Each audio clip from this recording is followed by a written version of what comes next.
ក្នុងឱកាសដ៏ពិសេសវិសាលនេះក្នុងនាមខ្ញុំបាទជាប្រធាននាយកប្រតិបត្តិនៃធនាគារ Acida PLC និងជាពាក្យហុនដឹកតំណាងធនាគារ Acida PLC នៅក្នុងសាកលវិទ្យាល័យពាណិជ្ជសាស្ត្រ Acida ខ្ញុំបាទមានកិត្តិយសក្រៃលែងនិងសូមធ្វើការកោតសរសើរចំពោះសមិទ្ធផលដែលសាកលវិទ្យាល័យពាណិជ្ជសាស្ត្រ Acida សម្រេចបានក្នុងរយៈពេល10ឆ្នាំនេះដែលមានការទទួលស្គាល់ពីសំណាក់មាតាបិតាអាណាព្យាបាលសិស្សនិស្សិតអតីតសិស្សនិស្សិតជាពិសេសពីសំណាក់នយោជកនៃក្រមហ៊ុននានាដែលទទួលស្គាល់និងឲ្យតម្លៃខ្ពស់អំពីគុណភាពនៃការអប់រំនិងការបណ្ដុះបណ្ដាលរបស់សាកលវិទ្យាល័យពាណិជ្ជសាស្ត្រ Acida ក្នុងនាមជាភាគហ៊ុនដឹកតំណាងនៃធនាគារ Acida PLC ខ្ញុំបាទមានសេចក្តីសោមនស្សក្រៃលែងនិងមានមោទនភាព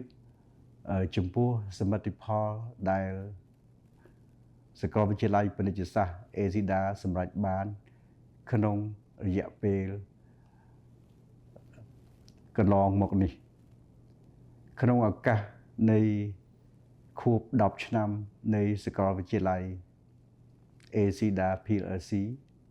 នៅក្នុងបេសកកម្មអប់រំខ្ញុំបាទសង្កេតឃើញការអភិវឌ្ឍការរីកចម្រើនដ៏ធំធេងដែលសាកលវិទ្យាល័យពាណិជ្ជសាស្ត្រសម្រេចបាននៅក្នុងការអប់រំការបណ្ដុះបណ្ដាលធនធានមនុស្សប្រកបដោយជំនាញខ្ពស់ចំណេះខ្ពស់សីលធម៌វិជ្ជាជីវៈចូលរួមនៅក្នុងការអភិវឌ្ឍសេដ្ឋកិច្ចនិងសង្គមជាតិនៅក្នុងវិស័យអប់រំ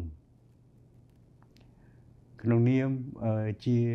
ពាក្យហ៊ុនដឹកតំណាងនៃធនាគារ Acida ក្នុងសាកលវិទ្យាល័យពាណិជ្ជសាស្ត្រខ្ញុំសូមធ្វើការកោតសរសើរចំពោះសមិទ្ធផលទាំងឡាយដែល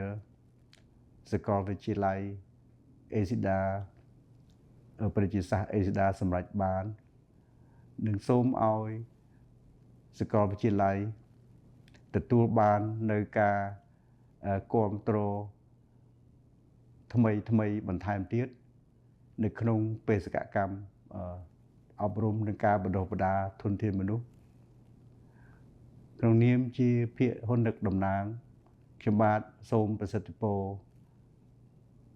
ជ័យដល់លោកប្រធានសាកលវិទ្យាការថ្នាក់ដឹកនាំ